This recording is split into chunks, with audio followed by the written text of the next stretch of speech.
안녕하십니까. 병자호란의 창으로 다시 본 조선시대 사람들 강의입니다. 지난 6주차 강의에서는 병자호란 이전 조선의 군사력과 조선과 명 군사연합의 실상에 대하여 검토해 보았습니다. 자, 7주차 강의에서는 홍타이지의 황제 주기 전후 조선과 청, 양국 사이의 갈등과 대립에 대하여 살펴보도록 하겠습니다. 오늘 강의의 첫 번째 주제로 대청체제의 수립과 선포 과정에 대해서 살펴보겠습니다. 홍타이지는 8개의 기주들에 의해서 분점된 자신의 그 후금의 권력 구조를 자신을 중심으로 재편하기 위해서 여러 가지 그 노력을 하게 되는데요. 먼저 첫 번째로 1629년 인조 7년부터 명나라에 대한 공격 루트를 변경하기 시작합니다. 이전에 산해간 외곽에 대한 공격이 여의치 않았기 때문에 지금의 내몽골 지역을 경유해서 만리장성을 돌파한 다음에 중국의 내지를 공격하는 전략을 취하게 되는데요. 지금 지도상에서 투메두라고 불리는 이 내몽골의 그 부족명이 기입이 되어 있는데요.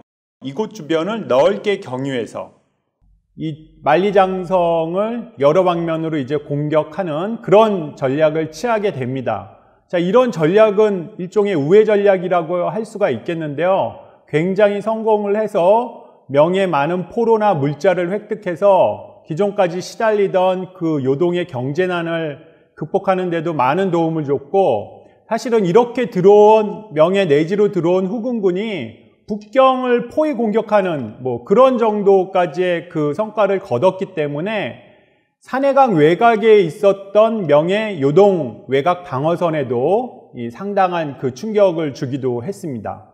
그리고 이렇게 내몽골 지역을 통과해서 명을 공격하는 과정에서 당시 몽골 지역에서 가장 그 강력한 권력을 차지하고 있었던 차르브, 릭탄칸의 지배에 반발하는 몽골 부족들은 회유하거나 복속시키는 성과를 거두기도 했습니다. 이렇게 복속된 몽골 부족은 홍타이지 자신의 정치적 자산이자 그리고 군사적 자산이 됐습니다.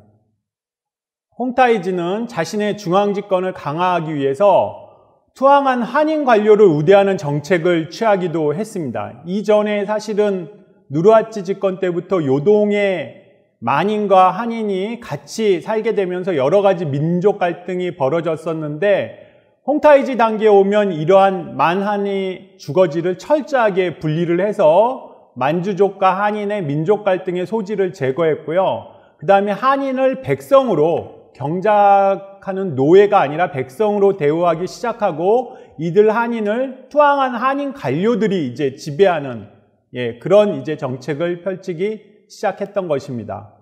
그리고 중국식 관제인, 우리에게 굉장히 익숙하죠. 이호, 예병, 형공의 육부제를 도입을 해서 국가 업무를 분장시킴으로써 팔기의 독립성 그리고 자율성을 억제하는 효과를 가져오기도 했습니다.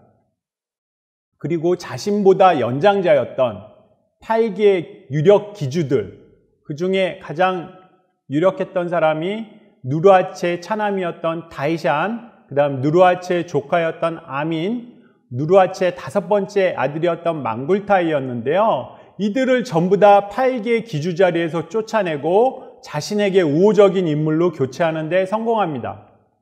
결국 인조 10년 1632년 단계에 이르르면 이러한 어떤 다이샨이나 아민이나 망굴타이 그리고 홍타이지의 연합에 의한 어떤 후금의 통치가 아니라 본인이 독자적으로 이제 어느 정도 통치할 수 있는 그런 단계에 이르게 되는데, 그것의 상징적인 사건이, 이전에는 국가의 중대사가 있으면은 이런 3명의 버일러들하고 홍타이지가 같이 앉아서 이제 그 정사를 주관을 했는데요. 이제는 단독으로 어좌에 앉아서, 가장 북쪽의 위치죠. 거기에 앉아서 신하들을 남쪽으로 바라보면서 통치할 수 있는 그런 단계에 이르게 됩니다. 그것을 단독 남면의 정사실현이라고 할 수 있겠습니다.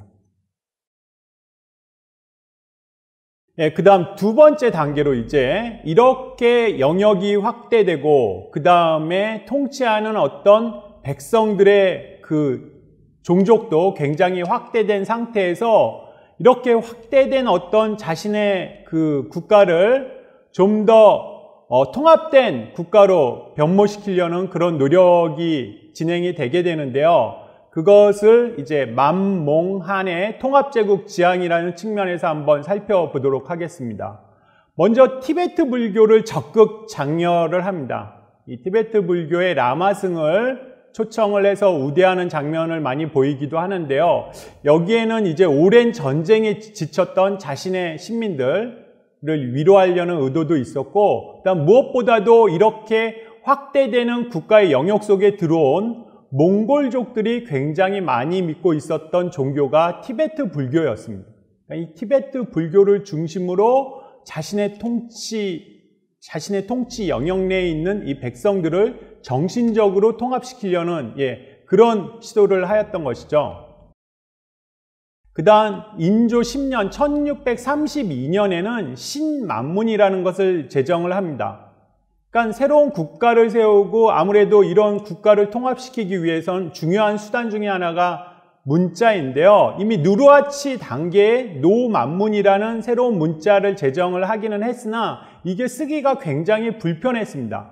한마디로 말해서 누르하치의 노만문으로는 표기하거나 발음할 수 있는 그런 글자 수가 굉장히 적었었는데 이 누르하치의 노만문에 권점이라는 작은 동그라미 표기를 추가함으로써 굉장히 실용적이고 쓰기 편한 신만문을 새로이 만들었던 것이죠. 이것도 이 확대된 어떤 제국의 통합에 굉장히 중요한 역할을 했다고 평가가 됩니다. 그 다음 1635년 인조 13년 단계에서는 그 전에 자신의 민족명으로 사용하고 있었던 주션, 즉 여진을 뜻하죠. 이 여진이라는 민족명의 사용 금지를 뜻합니다.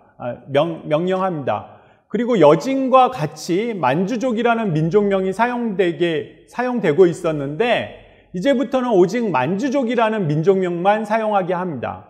이 여진이라는 것은 12세기 초에 완옌부의 아구타가 세웠던 그 금나라를 세웠던 그 종족명인데요. 이 사실은 여진의 후예죠. 이 지금의 홍타이지의 어떻게 보면 그 조상들이 이런 명칭의 사용을 금지함으로써 이 단순히 12세기 초에 존재했던 금나라의 후예가 아니라 만주족이나 몽골족이나 한족까지 통합된 이렇게 확대된 제국이라는 것을 표현하기 위해서 이런 협소한 의미의 여진이라는 민족명은 사용을 금지하게 하고 좀 더 확대된 그런 만주라는 민족명을 사용하기에 이르렀던 것입니다.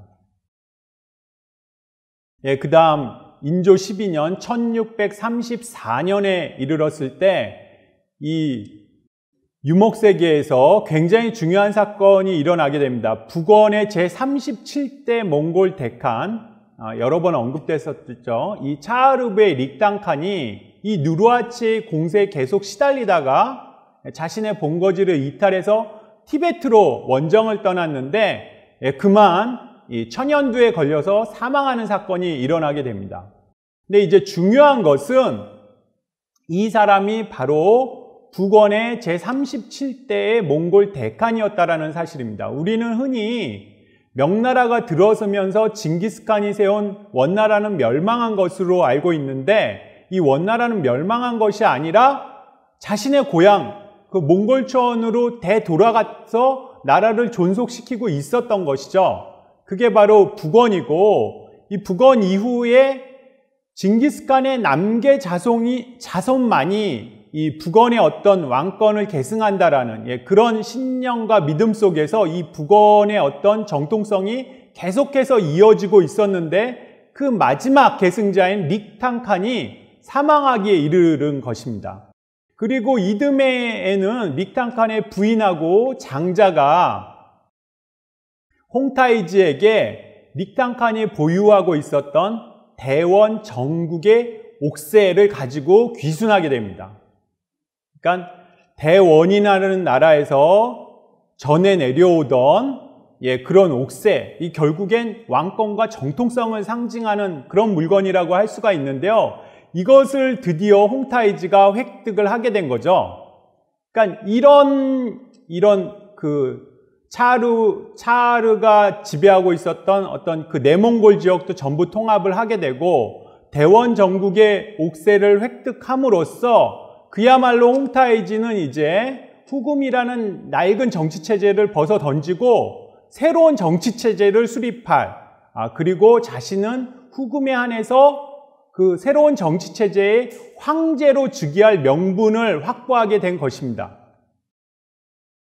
자, 이런 과정을 거쳐서 만주족의 유력 버일러들, 그 다음에 외범 몽고의 왕공들, 그러니까 귀족들이겠죠. 부족장이거나, 그 다음 귀순한 한인 무장들의 추대 형식을 받아서 이 결국엔 여기서 만, 몽, 한을 대표하는 그런 지도자들이라고 할 수가 있겠습니다.